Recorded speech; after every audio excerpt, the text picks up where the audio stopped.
friends, Krista here. Thanks for stopping by Books and Jams. I am here today to talk about my Ketchupathon TBR, and I am so excited. Every year, I love getting a chance to focus on my Book of the Month shelves and continue reading down the books that are on those shelves. I've gotten them down quite a bit over the last few years, mostly because of having Ketchupathon, readathon, where I can focus on these books. Hopefully you have seen the announcement videos from me or Amy from Amy's Bookish Life or Destiny from Desi Reads. Hopefully you've seen our announcement videos. Readathon is happening from July 6th through the 20th, and you can focus on Book of the Month books. That's the original intent, but really you can focus on any part of your TBR. I would encourage you to choose a smaller portion of your TBR. I've heard some people are doing NetGalley. Some people are focusing on their library books because they keep borrowing so many from the library. Some people are focusing on books that they received a long time ago. Like, focus on one little section or shelf of your TBR just to give it that feeling of making a dent in one area. If you want to. If you don't want to, that's fine. Read whatever you want to. We just want you to have fun. But today I'm going to be talking about the books that I hope to read during Ketchupathon. Each year I've been able to get 6 books off of my Book of the Month TBR, whether I read 6 or decide to unhaul some. And I'm hopeful. I've pulled 5 today that I would like to read. And I have used our little chart to figure out what I'm going to read. And instead of going prompt by prompt and picking a book for each of the different areas and creating one movie, I have looked at each book and decided if I read this, what kind of movie would I be watching? So I did this a little bit differently just to show you, you can have fun with this. Do it however you want to. We've said that you can double up, triple up prompts, and that's exactly what I'm doing today. So if you watched my Flip and Roll TBR, you know that I do have 2 Book of the Month books already on my TBR for July, which is perfect. So these 2 are priority reads.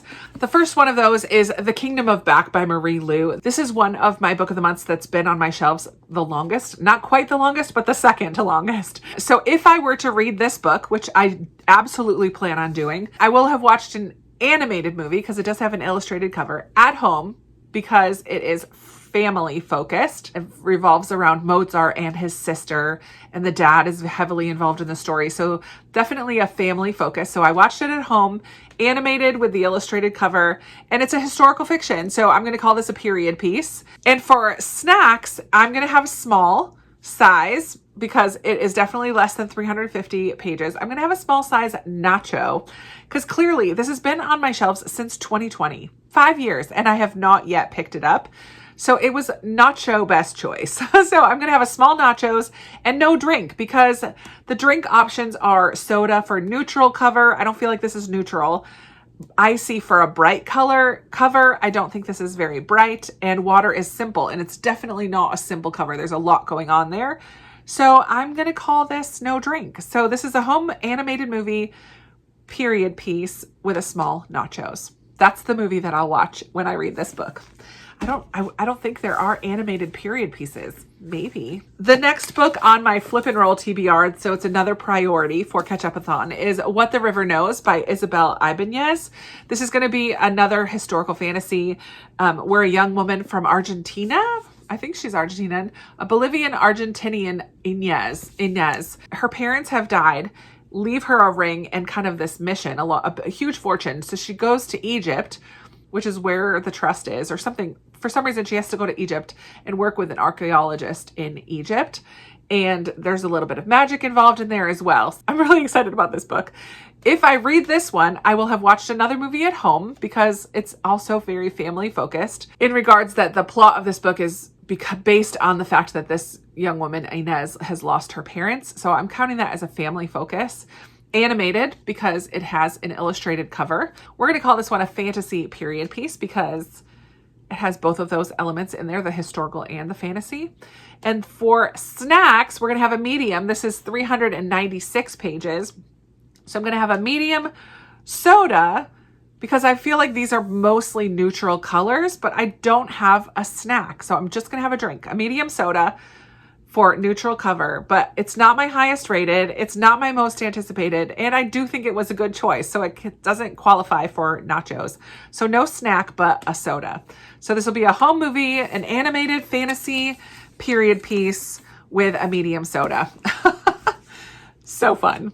Okay, the next one on my kind of priorities after those two is most definitely The Lost Story by Meg Schaefer. I've really enjoyed The Wishing Game by her, and I've been wanting to read this for ages because I know it has vibes of Narnia.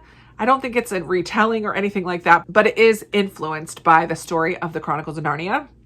And I think we follow two friends who get lost in the woods, and then they show up. They disappear into the woods, and then they reappear 6 months later with no explanation for where they'd gone or how they survived. And then some kids try to go back 15 years later. Does another kid go missing or something? Yeah, while they were gone, they were in a magical realm. Like a little bit of fantasy in here as well. So if I read this book, let's go through what this book would be. I'm going to call it, we're going to the theater. We're going to the movies for this one. Friendship focus, because our main characters in here were friends when they were kids. I don't know if they're still friends when they're adults in that later timeline, but at least they start out as friends. We're calling it friendship focused because I want to go to the movies. So we're going to the theater. We're going to see an animated movie again. I don't love animated movies, but all of my choices so far have been animated movies. This one I'm going to call it action fantasy. So a fantasy with a lot of action, because it is kind of mystery, thriller, like what's going on, but it has that fantastical element in there as well. And for snack, it's a small, again, less than 350 pages, but I get two. I get small candy, because this is my most anticipated on all of my Book of the Month books. This is the one I'm most looking forward to. And it has I'm going to call it an icy to drink, because that's pretty bright. Lots of colors involved there. So this is going to the theater to watch an animated fantasy action and having a small candy and icy. I'm going to be in a sugar coma after that one. All right, I'm throwing on something totally different, not only because I want a different type of a movie, but because this is one that I have been looking forward to reading and just keep putting off. And it's one of my chunkiest on my shelf, and I just feel like now might be the time. And that is a nonfiction, Cast: The Origins of Our Discontents by Isabel Wilkerson. I've heard such praise for this one when it first came out in 2020, another one that's been on my shelves for quite a long time. And I am trying to read a little bit of a nonfiction every day. So I'm almost done with one of the two that I have going at the moment. And so after I finish that one, I think I'm going to pick this one up. So I'll probably start a little bit before Ketchupathon actually starts, but hopefully I will finish it during Ketchupathon. There's no rules about that. Like we don't care. So I just think this is going to be my next nonfiction that I get going with. So if I read Cast: The Origins of Our Discontents, which, by the way, let me share with you, Isabel Wilkerson gives us a masterful portrait of an unseen phenomenon in America as she explores through an immersive, deeply researched narrative and stories about real people. She explores how America today and throughout its history has been shaped by a hidden caste system, a rigid hierarchy of human rankings. Beautifully written, original, and revealing. An eye-opening story of people and history, and a re-examination of what lies under the surface of American life today. I just think that this is going to be an important read, and I'm really eager to read it. So if I read Cast or finish Cast during Ketchupathon, I will have gone outdoors to watch a movie, because I'm calling this nature focused, because it's not really about family or friendship, but it's about people and humanity. And we are a huge part of nature, right? So we're going to call this nature focused. So I'm going outside. In live action, it has a realistic cover. So this is finally a live action movie, which is my favorite. Documentary, because it's nonfiction. And it's 388 pages. It looks really chunky, but a good chunk of this at the end, like a huge section of this here's where the epilogue ends. Look at that. So here's where the epilogue story, like actual book ends. And then all of this is notes, bibliography, and index, and acknowledgements. So there's quite a lot at the end that is like bonus materials almost. So it's 388, which means medium. And I finally get some popcorn, because this is my highest rated book on my TBR, on my Book of the Month TBR. This is my very highest one. It has a 4.53, which it could be different from that now. When I made that spreadsheet, it had a 4.53, but it is my highest one. And so it's a medium popcorn and also a soda, because it has a neutral cover. So medium soda, medium popcorn, outdoors, documentary, live action. Fun. Let's go see that movie. And finally, I have one more that if I get to them, I don't know if I'll get to one more, but we'll see. We'll see. Let's just throw one more on the pile. Another relatively anticipated book for me on my pile, on my book of the month shelves, is Shelterwood by Lisa Wingate. This was on my anticipated reads lists that I create. A couple of other ones are as well, but I'm really interested in reading this one. We follow two girls, two timelines, 1909 and 1990. The little summary sentence at the top says, "This is a sweeping novel inspired by the untold history of women pioneers who fought to protect children caught in the storm of land barons hungry for power and oil wealth." Woof. So in 1909, we're in Oklahoma. We follow 11-year-old Olive Augusta Radley. She knows that her stepdad doesn't have good intentions towards the two Choctaw girls who boarded in their home as wards. When the older girl disappears, Ollie flees to the woods, taking 6-year-old Nessa with her. Together, they begin a perilous journey to the remote Winding Stair Mountains, a notorious territory of outlaws, treasure hunters, and desperate men. Along the way, Ollie and Nessa form an unlikely band with others like themselves, struggling to stay one step ahead of those who seek to exploit them, or worse. Okay, that past storyline sounds intense and thrilling. Oh, I'm so eager to read this. And then we also have Oklahoma in 1990. We follow law enforcement ranger Valerie. She arrives at a newly minted Horse Thief Trail National Park, seeking a quiet place to balance a career and single parenthood. But no sooner has Valerie reported for duty than she's faced with the local controversy over the park's opening, a teenage hiker gone missing from one of the trails, and the long-hidden burial site of 3 children unearthed in a cave. What? Her quest for truth wins an ally among the neighboring Choctaw tribal police, but soon collides with old secrets and the tragic and deadly history of the land itself.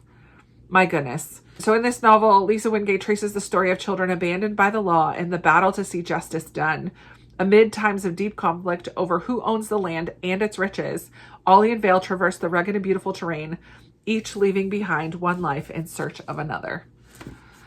Oh, my lands. So I just think that this is going to be so good. I'm very, very intrigued by this. So if I read this book, I'm going to say that this is outdoor again. There are sisters in the past timeline, sort of sisters, family focus anyway, but I'm going to call this outdoor nature focused because they do escape into the woods. There's a park ranger is the second timeline. There's definitely woods on the cover and wood in the title. So like, I'm calling this nature focused. So this is outdoor live action. That's a realistic picture. It's not illustrated. Live action. And we're calling this a period piece with a lot of action. I'm going to go with that. And it's small. It's less than 350 pages. So I'm going to have a small candy. I'm very much anticipating reading this. And a soda, which is a neutral cover. I know it's a little bit bright, but it is mostly like greens and browns, kind of more neutral colors there. I'm pushing it with that one, but I want a soda with my candy this time. So an outdoor movie, live action period piece with some action in it and a small candy and soda. Good grief. That's 5 movies. I'm excited about that. All right, so here is my stack for Ketchupathon. I have no clue how much of these I will actually get read. I'm very hopeful that I will read all of them, that I'll get far enough into cast that I can finish it, that I can find them on audio or whatever it takes so that I can get all of these read. We'll see. We'll see what happens. I have another stack already pulled that I want to do for Try It Chapter, but you got to stay tuned for Ketchupathon for that one because that will be a separate video during the readathon. I hope you're excited for Ketchupathon. You can do it the way I did and choose a book and build your movie based on what that book represents in our prompts, or you could take each prompt and go through and find a book that matches and build your movie with one book representing each category of prompts. Do it however you want to. Just have some fun with it. Whether you're reading Book of the Month or other things, totally fine. There are no Ketchupathon police. Thank you so much for those of you who've already been ordering some of our merch. Our bookmarks are just about gone, if not totally gone by the time this video goes out. But there are still t-shirts available. So if you haven't yet ordered a Ketchupathon t-shirt, check out the link down in the description below. And that's going to be it for me today. I would love to hear what are some of the books you're hoping to read during Ketchupathon. And I really hope that you will join us for this super fun readathon. And if you've made it this far and you have nothing to add, just put some kind of nature picture in the comments below. So many of these books have some nature elements to them. This is like what the river knows. This has a big tree on it. lots of people, but that's kind of naturey. This one also has a tree, and this one is called Shelterwood. So 4 out of my 5 books have trees or nature in them. So go ahead and put a emoji in the comments below just to let me know that you were here. I really appreciate you for watching and spending a few minutes of your day with me. I cannot wait for Ketchupathon to get going so that I can get started on these reads. Thank you so much for watching. As I said already, I'm so glad that you're here, and I look forward to chatting with you in another video very soon. Bye.